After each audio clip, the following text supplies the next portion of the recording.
Selamat datang di channel Horor Misteri. Kali ini saya akan menceritakan pengalaman dari seseorang yang bernama Indra, yaitu teror Kampung Pulo. Teror ini melibatkan satu kampung terkena teror tersebut. Teror ini terjadi ketika menjelang maghrib. Oke, sebelum itu jangan lupa untuk subscribe dan nyalakan notifikasinya. Saya akan menjadi Indra untuk menceritakan pengalamannya. Kampung Pulo, sebuah desa yang terbagi menjadi dua bagian barat dan bagian timur.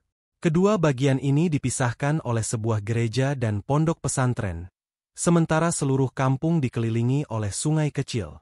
Nama pulau sendiri mengindikasikan bahwa kampung ini seperti sebuah pulau yang terisolasi. Di masa lalu, Kampung Pulo hanyalah hamparan tanah kosong dengan beberapa rumah kayu sederhana. Saat hujan turun disertai petir, seringkali rumah-rumah tersebut rusak atau bahkan tumbang karena tidak kuat menahan alam. Jarak antara rumah satu dengan yang lain sekitar 5 meter, dipisahkan oleh hutan belantara. Kehidupan di kampung ini dimulai dari jam 7 pagi hingga tengah malam. Setelah itu semuanya mati sunyi hingga pagi menjelang. Suatu hari, ada sebuah keluarga Batak yang baru pindah ke kampung ini. Mereka terdiri dari sepasang suami istri dan 3 anak. Meski pendatang baru, mereka disambut hangat oleh warga kampung, termasuk oleh keluargaku yang hanya terpaut satu rumah dari mereka. Pukul 6:30 malam itu, adik temanku, yang belum selesai mandi, hendak keluar dari rumah menuju kamar mandi yang jaraknya cukup jauh. Di kampung kami, tidak seperti sekarang, kamar mandi sering terpisah dari rumah utama. Saat adik temanku hampir sampai di kamar mandi, tiba-tiba ia melihat sosok 3 orang dari arah hutan, 2 pria dan 1 wanita, mendekat dengan gerakan mengerikan. Dengan ketakutan, adik temanku berlari menuju rumah. Namun, sebelum ia bisa mencapai pintu, sosok-sosok tersebut mengejarnya, mencoba menarik dan menginjak-injaknya. Jeritannya menggema di seluruh kampung, memanggil semua orang untuk keluar rumah.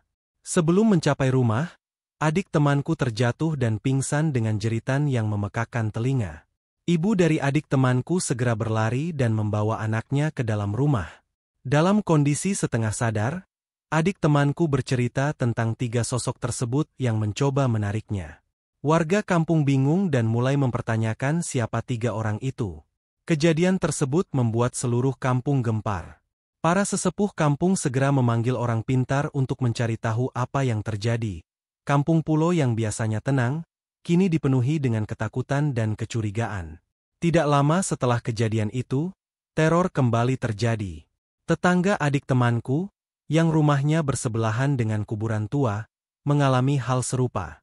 Suatu sore, menjelang maghrib, saat orang-orang masih di ladang atau sibuk dengan urusan mereka, tetangga tersebut hendak memasak di dapur yang terpisah dari rumah utama.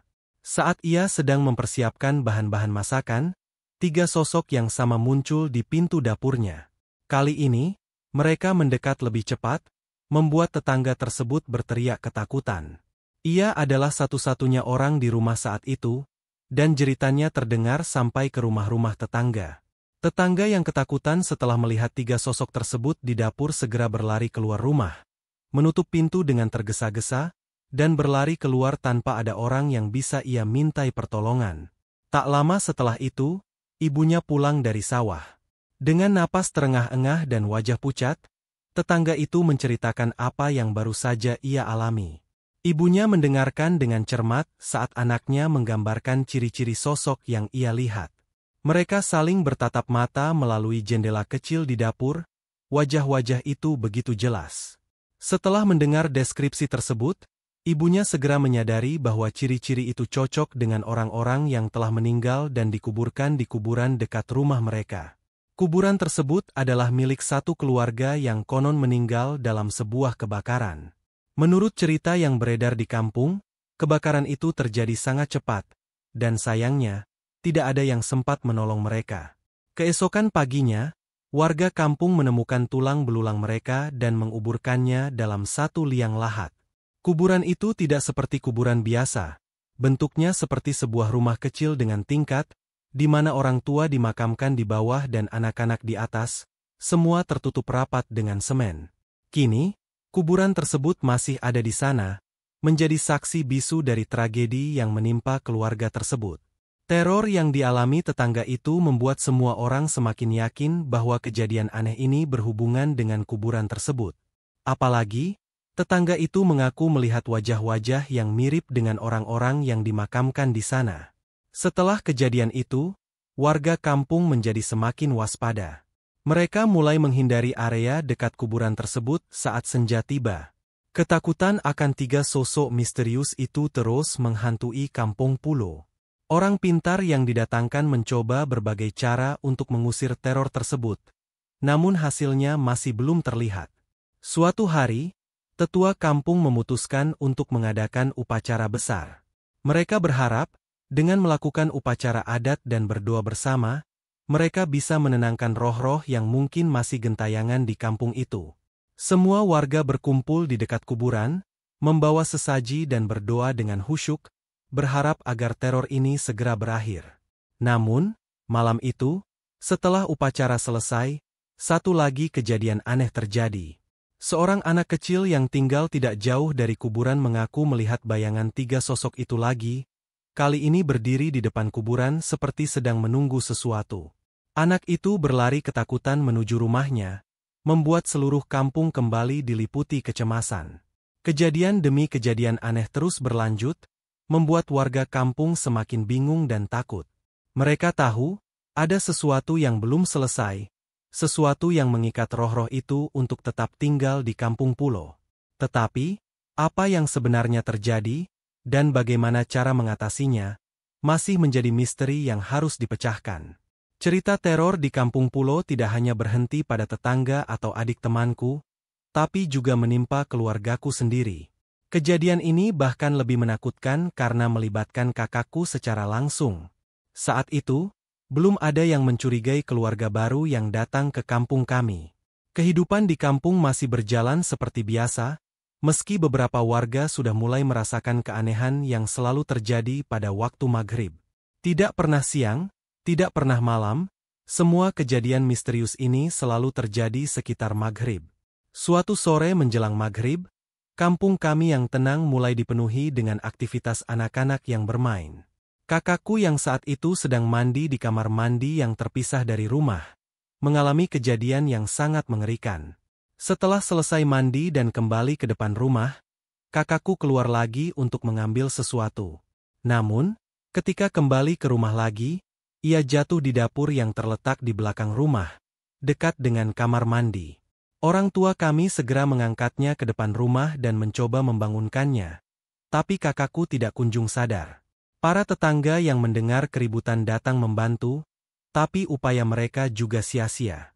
Dalam kepanikan, tiba-tiba keluarga baru yang baru pindah ke kampung kami muncul di depan rumah. Mereka hanya berdiri di pintu tanpa masuk atau berbicara, hanya mengamati dengan tatapan yang dingin.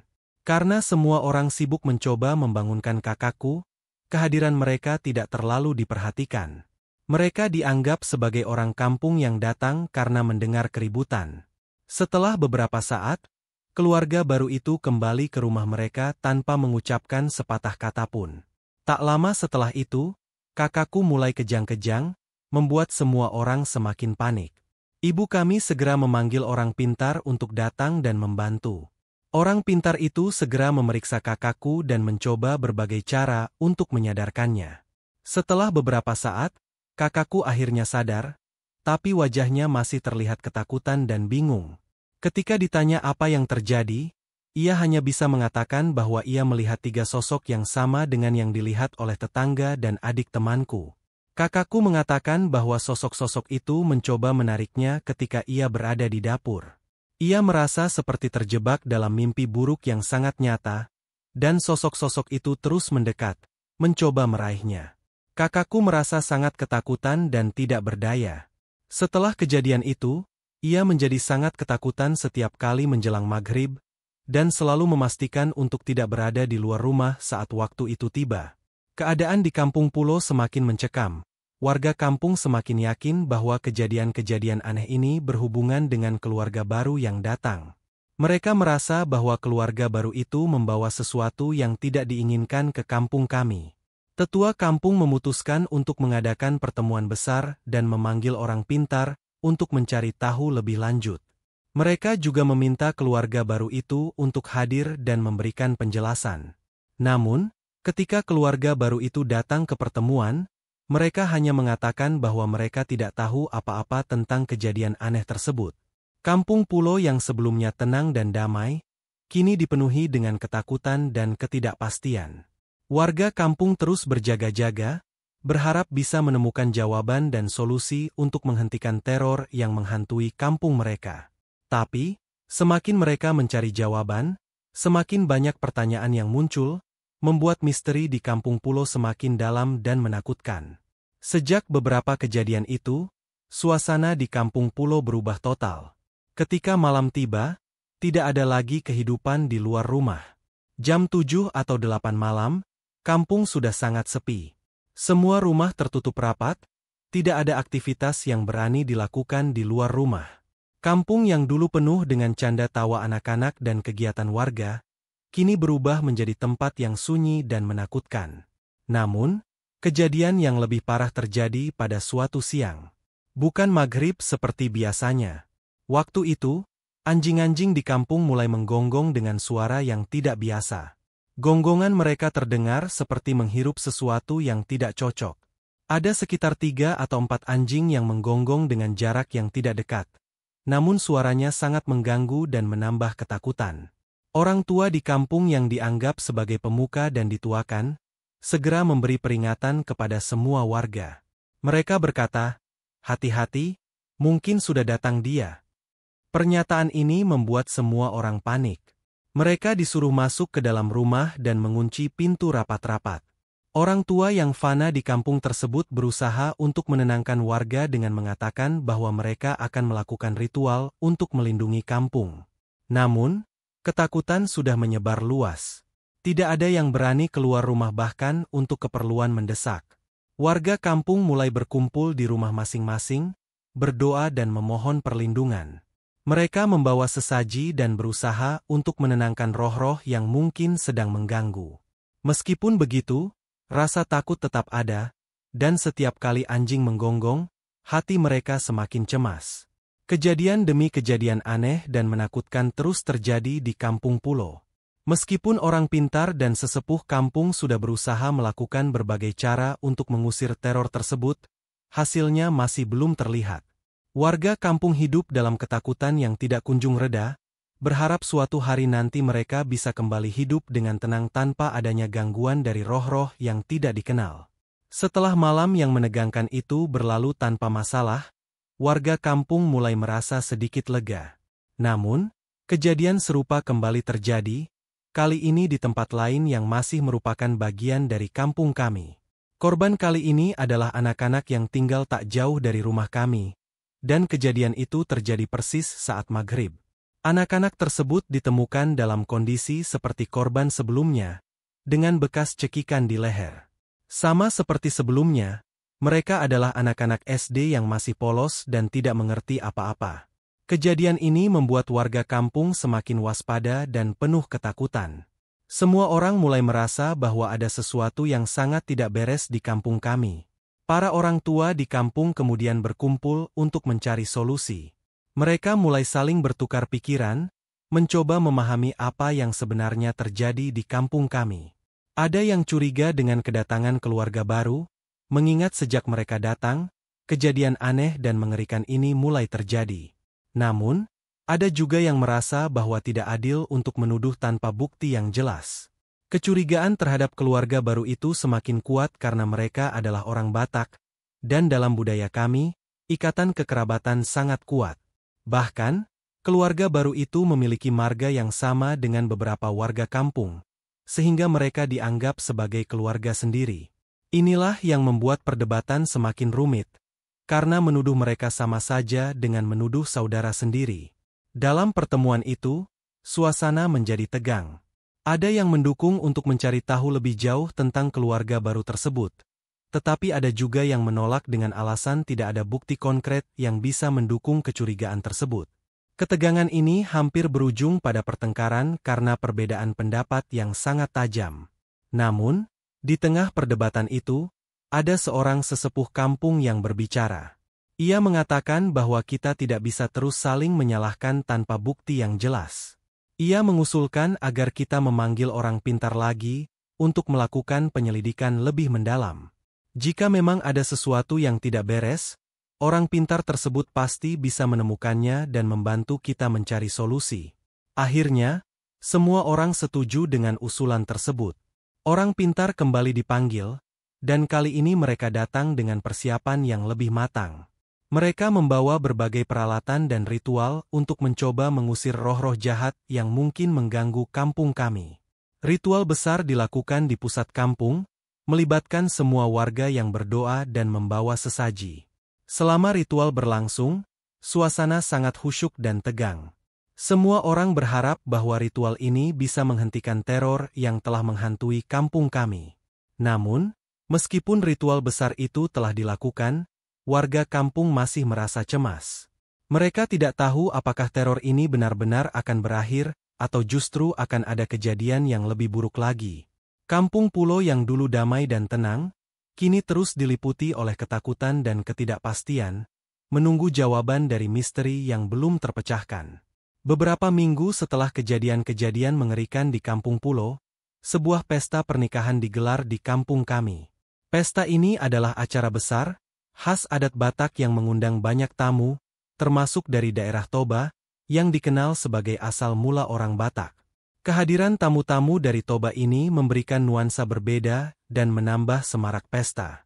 Orang Batak dari Toba ini dikenal memiliki kekuatan spiritual dan ikatan adat yang sangat kuat. Mereka sering dianggap lebih berkuasa dalam hal pengetahuan adat dan spiritual dibandingkan dengan orang Batak perantauan seperti kami. Ketika tamu-tamu dari Toba mulai berdatangan, mereka menunjukkan minat yang besar terhadap kampung kami, terutama setelah mendengar desas-desus tentang kejadian aneh yang terjadi. Pada suatu malam, seorang tamu tua dari Toba, yang dihormati karena pengetahuannya tentang hal-hal gaib, berjalan-jalan di sekitar kampung.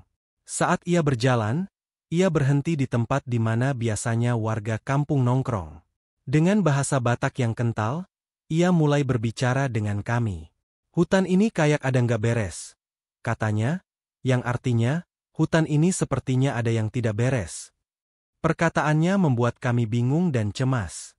Kami tahu bahwa tamu ini memiliki kemampuan untuk merasakan hal-hal gaib, dan kata-katanya bukanlah sesuatu yang bisa diabaikan begitu saja. Salah seorang warga kampung memberanikan diri untuk bertanya, "Apa sebenarnya yang terjadi di sini?" Dengan cemas, ia menjelaskan tentang kejadian-kejadian aneh yang telah menimpa kampung kami, mulai dari kematian misterius hingga teror yang menghantui setiap maghrib. Orang tua itu mendengarkan dengan seksama dari awal hingga akhir. Setelah mendengar semua cerita, ia berkata, "Oh ya udah, berarti kalau dia ngomong seperti itu berarti kayak ada suatu. Kami merasa ada sesuatu yang penting yang ingin disampaikannya, namun ia sepertinya menahan diri. Mungkin ia tidak ingin menambah kecemasan, atau ada sesuatu yang masih belum ia yakini sepenuhnya." Namun, kehadiran dan pernyataan orang tua itu menguatkan kecurigaan kami bahwa ada kekuatan gaib yang sedang mengganggu kampung kami. Hal ini membuat kami semakin yakin untuk mencari solusi yang lebih kuat dan mungkin lebih spiritual untuk mengatasi masalah ini. Setelah pertemuan dengan orang tua dari Toba itu, warga kampung kami memutuskan untuk mengadakan ritual besar lainnya. Kali ini dengan bantuan dan bimbingan orang-orang Toba yang dikenal memiliki kekuatan spiritual yang lebih kuat. Mereka berharap bahwa dengan adanya bantuan dari orang Toba, teror yang menghantui Kampung Pulo dapat segera berakhir dan kedamaian bisa kembali. Setelah ritual selesai, orang tua dari Toba itu kembali ke kampungnya, tetapi ia berjanji akan membantu kami dari jauh. Ia meminta kami untuk memberitahunya jika ada kejadian aneh lagi. Benar saja, seminggu setelah doa bersama dilakukan, teror tersebut datang kembali ke kampung kami. Namun, kali ini ia datang dengan sikap yang lebih tenang dan tidak agresif seperti sebelumnya. Suatu pagi, kejadian aneh kembali terjadi, dan kali ini aku sendiri yang mengalaminya. Pagi itu, sekitar pukul 5, aku bangun untuk memasak. Saat itu kampung masih sepi, dan aku pergi ke tempat memasak yang terpisah dari rumah utama untuk menyalakan api menggunakan kayu bakar. Setelah api menyala, aku kembali ke dalam rumah untuk mengambil beras dan bahan masakan lainnya. Ketika aku keluar lagi, aku tiba-tiba melihat sosok yang tidak biasa di depan tempat memasak. Pandangannya tajam, matanya melotot dengan ekspresi yang menyeramkan. Aku terpaku dan menunggu selama setengah jam, berharap sosok itu akan menghilang. Namun, sosok itu tetap berdiri di sana, tidak bergerak. Adikku, yang terbangun karena mendengar suara di luar, keluar dan melihat aku berdiri kaku. Ia bertanya apa yang terjadi, tetapi aku tidak bisa menjawab. Aku hanya bisa menunjuk ke arah sosok itu. Ketika adikku melihat ke arah yang kutunjuk, sosok itu tiba-tiba menghilang. Kejadian ini membuatku sangat ketakutan. Aku menceritakan apa yang terjadi kepada orang tua kami dan para tetangga. Mereka semua merasa cemas, tetapi juga semakin yakin bahwa ada sesuatu yang tidak beres dan harus segera diselesaikan. Kami kembali menghubungi orang tua dari Toba itu, dan menceritakan kejadian yang baru saja terjadi. Ia mengatakan bahwa ini adalah tanda bahwa roh-roh yang mengganggu kampung kami masih belum tenang. Ia menyarankan agar kami melakukan doa bersama lagi, kali ini dengan lebih banyak sesaji dan upacara adat yang lebih lengkap. Ia juga menyarankan agar kami memasang perlindungan spiritual di setiap rumah, untuk menjaga agar roh-roh jahat tidak bisa masuk. Malam itu, kami kembali berkumpul dan melakukan doa bersama. Orang tua dari Toba itu memimpin upacara dari jauh, memberikan petunjuk melalui telepon. Kami memasang perlindungan spiritual di setiap rumah dan berharap bahwa ini akan menjadi langkah terakhir yang diperlukan untuk mengusir teror dari kampung kami. Beberapa hari kemudian, aku mendengar cerita lain yang mengerikan dari seorang pelayan gereja yang tinggal di sebelah rumah kami. Pelayan gereja ini, yang baru dikirim dari pusat, tinggal sendirian di rumah khusus di samping gereja. Dia memiliki seorang teman yang rumahnya berdekatan dengan rumah pelaku teror. Pelayan gereja ini menceritakan bahwa setiap kali dia mengunjungi rumah temannya, dia merasa ada sesuatu yang aneh. Pelaku teror selalu muncul dan menanyakan namanya, bukan sekali atau dua kali, tetapi 3 kali pada hari-hari yang berbeda. Hal ini membuat pelayan gereja curiga, meskipun dia tidak langsung berpikir ada yang tidak beres. Beberapa minggu kemudian, setelah pulang dari kebaktian malam, pelayan gereja itu mengalami kejadian yang mengerikan. Malam itu, dia merasa sangat lelah dan memutuskan untuk tidur lebih awal. Namun, ketika dia sedang tertidur lelap, dia mendengar suara ketukan di pintu. Pada ketukan pertama, dia membuka pintu dan tidak menemukan siapapun di sana. Pada ketukan kedua, hal yang sama terjadi. Ketika suara ketukan terdengar untuk ketiga kalinya, dia merasa sangat ketakutan dan memutuskan untuk tidak membuka pintu.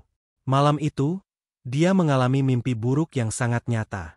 Dalam mimpinya, dia melihat seseorang mencoba masuk ke dalam kamarnya, dengan wajah yang tidak bisa dia kenali. Dia terbangun dengan perasaan ketakutan yang mendalam, keringat dingin mengalir di seluruh tubuhnya. Pagi harinya, pelayan gereja itu menceritakan mimpinya kepada beberapa tetangga, termasuk aku. Kami semua mulai merasa bahwa ada sesuatu yang sangat salah di kampung kami. Tidak hanya kejadian-kejadian aneh di sekitar rumah, tetapi juga mimpi buruk yang dialami oleh banyak orang. Pelayan gereja itu yakin bahwa ada kekuatan jahat yang mencoba mengganggu ketenangan kampung kami. Kejadian-kejadian ini membuat kami semakin yakin bahwa teror yang menghantui kampung Pulo bukanlah sekadar kebetulan. Kami perlu melakukan sesuatu untuk menghentikan gangguan ini. Kembali, kami memanggil orang pintar dan sesepuh kampung untuk berdiskusi dan mencari solusi. Ritual besar lainnya direncanakan, kali ini dengan lebih banyak persiapan dan perlindungan spiritual. Kami memasang jimat-jimat di sekitar rumah dan berdoa bersama setiap malam. Warga kampung saling mendukung dan menjaga satu sama lain, berharap bahwa dengan kebersamaan, kami bisa mengusir kekuatan jahat yang mengganggu kampung kami. Meski ketakutan masih menyelimuti, kami tidak menyerah. Kami terus berdoa dan berharap bahwa suatu hari nanti, kedamaian akan kembali ke kampung Pulo, dan teror yang menghantui kami akan menjadi kenangan yang jauh. Hingga saat itu tiba, kami tetap berjaga dan saling menguatkan, berusaha menjalani hari-hari dengan keberanian dan harapan. Suatu hari, pelayan gereja itu mengaku merasa mendapat petunjuk. Ia diminta untuk memeriksa sesuatu yang mungkin terkubur di halaman gereja. Meski awalnya ragu, karena merasa semua jemaat gereja baik-baik saja, ia tetap mengikuti petunjuk tersebut. Ia ingat bahwa ada seseorang yang sering menanyakan namanya berulang kali, yang ternyata juga terlibat dalam aktivitas mencurigakan. Setelah berdoa bersama, kami memutuskan untuk menggali di depan gereja, tepat di tempat parkir. Saat menggali, kami menemukan sesuatu yang mengerikan. Sebuah boneka dengan tulisan-tulisan aneh di selembar kertas putih, mirip dengan huruf Arab. Kami sangat terkejut karena pelakunya ternyata adalah salah satu jemaat yang dikenal sangat baik dan ramah. Pelayan gereja itu sangat terkejut dan merasa dikhianati. Orang yang ia percayai ternyata terlibat dalam sesuatu yang jahat. Ternyata ia memiliki niat buruk yang selama ini tidak pernah disangka. Ini membuat pelayan gereja memutuskan untuk meninggalkan kampung dan pelayanannya di gereja. Setelah kejadian itu, kami semua semakin waspada. Kami merasa bahwa masih ada sesuatu yang belum terungkap sepenuhnya. Warga kampung semakin sering berdoa bersama, berharap bahwa kekuatan jahat yang mengganggu kami bisa diusir sepenuhnya. Cerita tentang orang kaya di kampung kami juga tidak kalah menarik. Di kampung kami, ada beberapa keluarga yang sangat kaya. Mereka memiliki pengaruh besar dan dikenal sebagai orang yang sangat berkuasa. Keluarga kaya ini juga merasakan dampak dari kejadian-kejadian aneh yang terjadi di kampung kami. Salah satu keluarga kaya ini, yang tinggal di rumah besar di tengah kampung, mulai merasakan keanehan ketika beberapa barang berharga mereka hilang tanpa jejak. Mereka juga sering mendengar suara-suara aneh di malam hari, seperti suara langkah kaki dan bisikan yang tidak jelas asalnya. Keluarga kaya ini akhirnya memutuskan untuk memanggil orang pintar dan meminta bantuan. Mereka yakin bahwa kejadian-kejadian aneh ini bukanlah kebetulan, dan mungkin ada seseorang yang mencoba mengganggu mereka. Orang pintar itu datang dan melakukan berbagai ritual untuk mencoba mengusir kekuatan jahat yang mungkin ada di rumah mereka. Setelah beberapa ritual dilakukan, suasana di rumah keluarga kaya itu mulai tenang kembali. Namun, kejadian ini membuat mereka semakin waspada dan tidak mudah percaya pada orang lain. Mereka memasang berbagai perlindungan spiritual di rumah mereka dan lebih sering berdoa bersama keluarga. Kampung Pulo, meskipun masih dihantui oleh kejadian-kejadian aneh, mulai menemukan cara untuk melawan dan bertahan. Dengan doa, perlindungan spiritual, dan kebersamaan, kami berharap bisa mengusir teror yang menghantui kampung kami dan mengembalikan kedamaian yang telah lama hilang. Hingga saat itu tiba, kami tetap berjaga-jaga, saling mendukung, dan berusaha menjalani hari-hari dengan keberanian dan harapan. Kisah tentang keluarga kaya di depan rumahku ini benar-benar menambah kompleksitas situasi di Kampung Pulo. Orang kaya tersebut memiliki beberapa angkot dan anak-anak yang sudah besar. Kejadian buruk dimulai ketika anak dari keluarga tersebut secara tidak sengaja menyerempet anak dari tetangga, yang mengakibatkan luka-luka ringan. Insiden ini memicu keributan besar antara kedua keluarga. Warga kampung terpecah menjadi dua kubu, sebagian besar mendukung keluarga korban karena merasa bahwa keluarga kaya tersebut harus bertanggung jawab atas kejadian tersebut. Ketegangan meningkat, terutama karena anak-anak dari keluarga kaya tersebut sering terlibat dalam masalah dengan warga kampung lainnya. Suatu malam, ketegangan tersebut mencapai puncaknya. Pemuda-pemuda kampung yang tidak suka dengan keluarga kaya itu mulai bertindak. Mereka mengambil batu besar dan melemparkannya ke arah rumah keluarga kaya tersebut. Hal ini memicu keributan yang lebih besar lagi, dengan kedua pihak saling menyerang dan mengancam. Saat itu, aku sedang membuka warung di depan rumah. Tiba-tiba, salah satu pemuda dari keluarga kaya itu mengejar pemuda kampung dengan senjata tajam, berusaha membacoknya. Pemuda kampung berhasil melarikan diri dan bersembunyi. Keadaan menjadi sangat kacau, dan warga semakin ketakutan. Pagi harinya, seluruh kampung dikumpulkan. RT, polisi, dan warga berkumpul untuk mencari solusi atas konflik ini. Polisi mencoba menenangkan situasi, Tetapi karena keluarga kaya tersebut memiliki pengaruh yang kuat, tersangka yang menyerempet anak tetangga akhirnya dibebaskan dengan cepat. Hal ini menimbulkan kemarahan di antara warga yang merasa tidak ada keadilan. Dengan situasi yang semakin mencekam, warga kampung semakin waspada. Mereka merasa bahwa tidak hanya ada masalah fisik, tetapi juga masalah gaib yang harus dihadapi.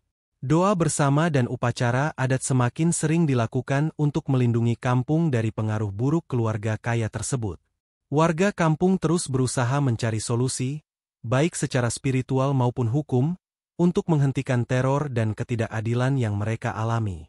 Mereka berharap bahwa dengan kebersamaan dan doa, kekuatan jahat yang mengganggu kampung mereka bisa diusir dan kedamaian bisa kembali. Kampung Pulo kini berada di persimpangan yang sulit. Warga harus bersatu dan menghadapi kekuatan gaib dan ketidakadilan yang mengancam mereka. Dengan tekad dan doa, mereka berharap bisa mengatasi semua rintangan dan mengembalikan kedamaian yang telah hilang. Hingga saat itu tiba, mereka tetap berjaga-jaga, saling mendukung, dan berusaha menjalani hari-hari dengan keberanian dan harapan. Setelah kejadian sebelumnya, teror di Kampung Pulo tidak kunjung berhenti. Keluarga yang anaknya pertama kali ditabrak masih menjadi sasaran dendam. Mereka memiliki 5 anak, 3 laki-laki dan 2 perempuan. Salah satu anak laki-laki, yang bekerja di ladang, menjadi korban selanjutnya. Anak laki-laki itu dikenal keras kepala dan tangguh. Namun suatu malam, saat dia sedang berjalan pulang dari ladang, dia mengalami kecelakaan aneh. Dia terjatuh dengan wajah terlebih dahulu menghantam tanah. Ketika kembali ke rumah, wajahnya pucat dan terlihat sangat sakit. Meski tidak ada batu atau benda keras di tempat dia jatuh, kepala dan tubuhnya tampak terluka parah. Keadaannya semakin memburuk, lidahnya keluar seolah-olah dia mengalami kejang yang parah. Keluarga segera membawanya ke puskesmas, tetapi perawatan medis tidak bisa menyelamatkannya. Di perjalanan pulang, anak itu meninggal dunia. Ketika tubuhnya dibuka, tidak ditemukan tanda-tanda luka yang jelas, tetapi kondisinya sangat aneh dan menakutkan. Pemakaman anak itu menjadi momen yang sangat menyedihkan dan mencekam. Pelaku yang dendam tampak hadir di sana, terlihat puas dan senang dengan kejadian ini. Ini menambah kemarahan dan kebencian di antara warga kampung, terutama keluarga korban. Mereka merasa bahwa keluarga mereka dijadikan target tanpa alasan yang jelas. Tidak lama setelah itu, ibu saya sendiri menjadi korban selanjutnya. Kakinya tiba-tiba mati sebelah, membuatnya sulit untuk berjalan. Kami sangat cemas melihat kondisi ibu yang tiba-tiba sakit tanpa sebab yang jelas. Meski tidak separah kejadian sebelumnya, kondisi ini sangat mengganggu dan membuat kami semakin waspada. Cerita ibu saya bermula ketika suatu hari dia merasakan sakit yang hebat di kakinya. Sakit itu semakin parah hingga akhirnya kakinya tidak bisa digerakkan. Kami mencoba berbagai pengobatan, dari medis hingga tradisional, tetapi tidak ada yang berhasil. Kondisi ini membuat ibu saya sangat terganggu dan tidak bisa menjalani aktivitas sehari-hari seperti biasa. Kami menduga bahwa sakit ibu saya mungkin ada hubungannya dengan teror yang sedang melanda kampung. Kami merasa bahwa ada kekuatan jahat yang sengaja mengganggu keluarga kami. Meskipun tidak ada bukti konkret, kami yakin bahwa ini adalah bagian dari rangkaian teror yang terus terjadi. Ketika dibawa berobat ke medis, dokter mendiagnosisnya dengan rematik, tetapi pengobatan tidak membawa hasil. Kondisi ibu saya tidak kunjung membaik, dan kakinya tetap terasa mati rasa. Saking putus asanya, kami akhirnya memutuskan untuk memanggil orang pintar yang mungkin bisa memberikan solusi lain. Orang pintar tersebut mengatakan bahwa ada sesuatu yang ditanam di sekitar rumah kami. Ia menunjukkan 8 bungkusan yang telah dikubur di bawah pohon jati di halaman rumah.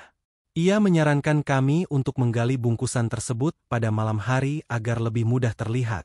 Saat kami menggali, kami menemukan bungkusan tersebut, yang ternyata berisi benda-benda yang digunakan dalam ritual santet. Setelah bungkusan-bungkusan tersebut diangkat dan dibersihkan, ibu saya mulai merasakan perubahan. Kakinya yang sebelumnya mati rasa perlahan-lahan kembali normal. Meski begitu, pengalaman ini meninggalkan trauma mendalam bagi kami, dan ibu saya masih merasa was-was akan kemungkinan teror yang bisa datang lagi. Kisah lainnya yang masih segar di ingatan saya adalah ketika saya pulang kampung pada tahun baru kemarin, setelah 5 tahun tidak pulang. Kampung kami masih penuh dengan suasana misterius. Ada rumah di depan gereja yang dihuni oleh seorang gadis SMA. Anak gadis itu merupakan bunga desa yang sangat dikenal di kampung kami.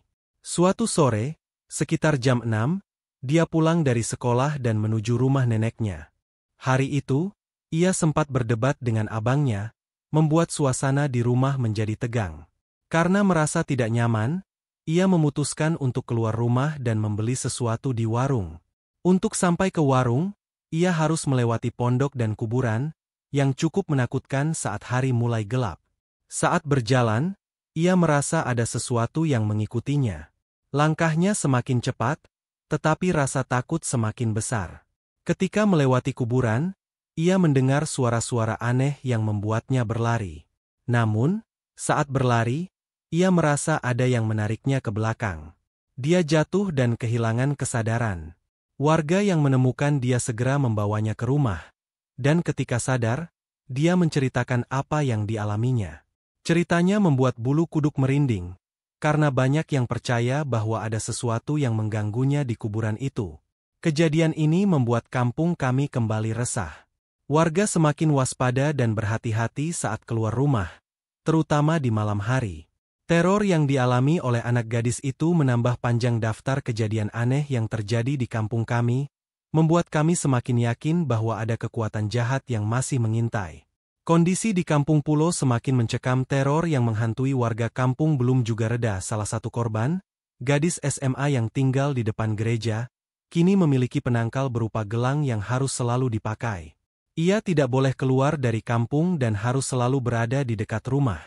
Gelang ini tidak boleh dilepas, bahkan saat mandi, karena jika terlepas, teror bisa kembali menghantui. Keadaan di kampung menjadi semakin gerah. Warga kampung merasa marah dan frustrasi karena tidak bisa membawa masalah ini ke ranah hukum. Banyak yang merasa bahwa pendekatan spiritual adalah satu-satunya cara untuk melawan kekuatan gaib yang mengganggu mereka. Ada warga yang menyarankan untuk tetap bersikap baik dan tidak mencari masalah, percaya bahwa karma akan bekerja dan pelaku akan mendapatkan balasannya.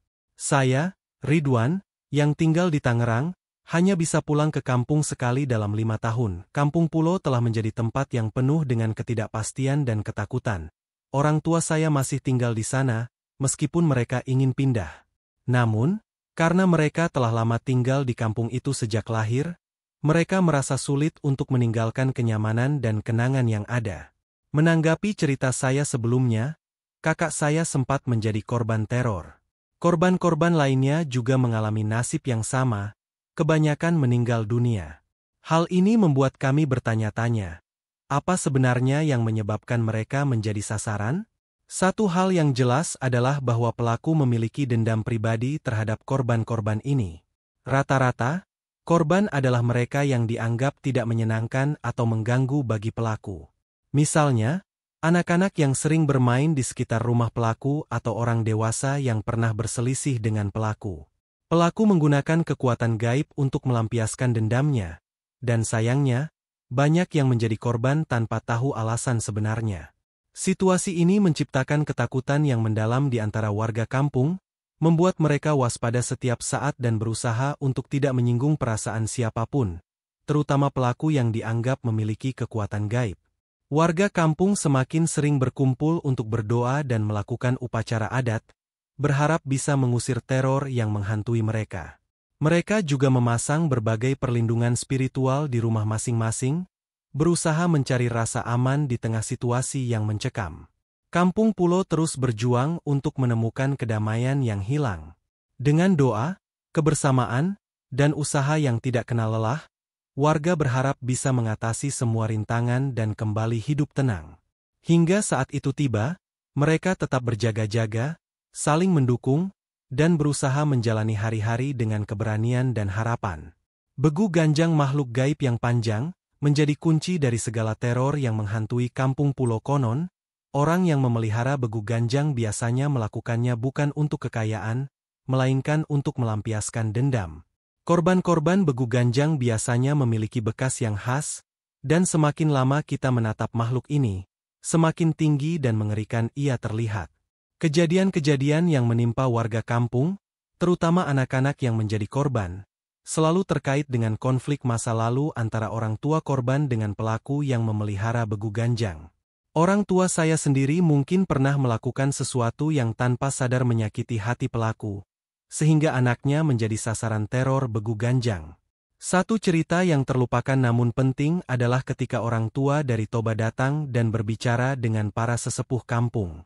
Mereka memberikan petunjuk bahwa begu ganjang sangat peka terhadap niat orang. Jika kita berusaha memata-matai atau merencanakan sesuatu terhadap pemilik begu ganjang, makhluk itu akan segera mengetahuinya. Pada suatu malam, para pemuda kampung yang curiga dengan aktivitas pelaku memutuskan untuk memata-matai rumahnya. Rumah pelaku terbuat dari papan dengan banyak celah, memudahkan kami untuk mengintip. Ketika kami mengintip, apa yang kami lihat sungguh menakutkan. Pelaku tampak sedang melakukan ritual aneh dengan lilin dan kemenyan. Posisi tubuhnya membungkuk, dan ia berbicara dalam bahasa yang tidak kami mengerti. Saat kami mengintip ke dalam rumah pelaku, kami terkejut melihat betapa mengerikannya kondisi di dalamnya. Ruangan itu pengap, penuh dengan sarang laba-laba, dan suasana sangat menyeramkan. Lebih parahnya lagi, di dalam kamar tersebut terdapat daftar nama-nama target yang terpampang di dinding. Nama-nama tersebut sudah dicoret, menunjukkan siapa saja yang telah menjadi korban. Teman saya, yang ikut mengintip, menemukan namanya sendiri dalam daftar itu, masih belum dicoret. Ini membuat kami semakin takut dan bingung. Kami segera meninggalkan tempat itu dan berkumpul di rumah salah satu warga. Kami berusaha untuk tetap tenang dan berpura-pura tidak terjadi apa-apa, meskipun teman saya yang namanya ada dalam daftar sudah sangat ketakutan. Keesokan paginya, dia berusaha menjalani hari-harinya seperti biasa, meskipun jelas bahwa trauma masih menghantuinya. Meskipun kami berusaha untuk tetap tenang, perasaan takut dan cemas terus menghantui kami. Teman saya yang namanya ada dalam daftar target tidak pernah bisa sepenuhnya merasa aman. Dia selalu merasa was-was dan takut jika sewaktu-waktu bisa menjadi korban selanjutnya. Hal ini membuatnya trauma, dan hingga kini, ia masih takut untuk kembali ke kampung kami. Di kampung Pulo, anjing-anjing sering menggonggong dengan cara yang aneh pada malam hari, terutama di tengah malam. Bau busuk yang menyengat seperti bau bangkai juga seringkali tercium bersamaan dengan gonggongan anjing-anjing tersebut. Bau ini sangat kuat dan bisa tercium dari jauh, menambah suasana mencekam di kampung kami. Dikatakan bahwa pelaku pesugihan, yang sering disebut-sebut sebagai sumber dari teror ini, melakukan ritual tertentu yang mengakibatkan bau busuk tersebut. Ritual-ritual ini seringkali dilakukan di tengah malam, yang menjadi waktu paling sering terdengar suara anjing menggonggong dengan aneh. Para petuah kampung sebenarnya mengetahui hal ini, tetapi mereka takut untuk membicarakannya secara terbuka karena khawatir akan menyebabkan kehebohan dan kekacauan. Warga kampung sangat sensitif terhadap isu-isu gaib dan mudah terpancing emosi, yang bisa berujung pada aksi kekerasan. Pada suatu malam, kami mendengar cerita dari petuah kampung bahwa pelaku pesugihan ini memiliki kemampuan untuk mengundang arwah orang-orang yang meninggal secara tragis. Salah satu kuburan yang sering disebut adalah kuburan satu keluarga yang meninggal akibat kebakaran. Kuburan ini tidak jauh dari jalan kampung, sekitar 20 meter, dan menjadi tempat yang menakutkan bagi banyak warga. Keluarga yang dimakamkan di kuburan tersebut tidak memiliki keluarga yang bisa mengurus prosesi pemakaman mereka, sehingga warga kampung yang mengurus semuanya. Anak-anak mereka dimakamkan di bagian atas, sementara orang tua di bagian bawah. Ini dilakukan karena tidak ada keluarga yang bisa mengadakan upacara adat sesuai tradisi Batak. Kuburan ini sering menjadi pusat cerita-cerita seram di kampung kami. Konon, pelaku pesugihan bisa menghidupkan arwah-arwah dari kuburan ini dan menggunakan mereka untuk melampiaskan dendamnya. Warga kampung sering merasa ketakutan setiap kali melewati kuburan ini, terutama pada malam hari. Cerita tentang kuburan dan pelaku pesugihan ini membuat kampung kami semakin waspada. Warga kampung terus berusaha menjalani hari-hari mereka dengan normal, meskipun ketakutan dan kecemasan selalu menghantui. Kami semua berharap bahwa suatu hari nanti, teror ini akan berakhir dan kedamaian akan kembali ke Kampung Pulo. Dengan terus berdoa, menjaga kebersamaan, dan saling mendukung, kami berharap bisa mengatasi segala rintangan dan menemukan cara untuk melawan kekuatan jahat yang mengganggu kami. Hingga saat itu tiba, kami tetap berjaga-jaga, berusaha menjalani hari-hari dengan keberanian dan harapan, sambil mencari cara untuk melindungi diri dan orang-orang yang kami cintai. Arwah-arwah dari orang-orang yang meninggal di kampung kami memang seringkali dijadikan alat oleh pelaku pesugihan untuk mengganggu warga. Begu ganjang, makhluk gaib yang panjang, bukan hanya sekali dua kali menampakkan diri, tetapi sudah seringkali digunakan untuk menebar teror. Saya mendengar dari teman-teman bahwa setelah pelaku mulai memelihara begu ganjang, rumahnya seringkali mengeluarkan bau menyengat yang mengerikan. Suatu hari, rumah pelaku akhirnya dibakar oleh warga yang sudah tidak tahan lagi dengan teror yang ditimbulkan. Pelaku pesugihan dan keluarganya pun meninggal dunia dalam kebakaran tersebut. Setelah rumah dibakar, suasana kampung kembali tenang. Namun, tindakan warga ini tidak bisa dibawa ke ranah hukum karena kurangnya bukti nyata tentang aktivitas gaib yang terjadi. Setelah kejadian itu, kami warga kampung semakin berhati-hati. Kami belajar untuk tidak bermain-main dengan hal-hal gaib dan menjaga diri agar tidak menjadi korban berikutnya. Meskipun begitu, masih ada rasa takut yang tersisa, dan warga lebih waspada dalam menjalani kehidupan sehari-hari. Teman-teman saya yang masih tinggal di kampung juga mengalami hal yang sama. Banyak dari mereka yang akhirnya merantau, menikah, dan tinggal di luar kampung demi mencari kehidupan yang lebih tenang. Kampung Pulo yang dulu penuh dengan keceriaan anak-anak bermain kini lebih sepi dan dihuni oleh generasi baru yang lahir setelah tahun 2000-an. Kampung Pulo kini berusaha untuk bangkit dan melanjutkan kehidupan dengan lebih tenang. Meskipun sejarah kelam masih menghantui, kami berusaha untuk tidak mengulangi kesalahan yang sama. Dengan doa, upacara adat, dan kebersamaan, kami berharap bisa mengatasi segala rintangan dan mengembalikan kedamaian di kampung kami. Tentu, berikut adalah cerita yang ditulis ulang berdasarkan narasi di atas.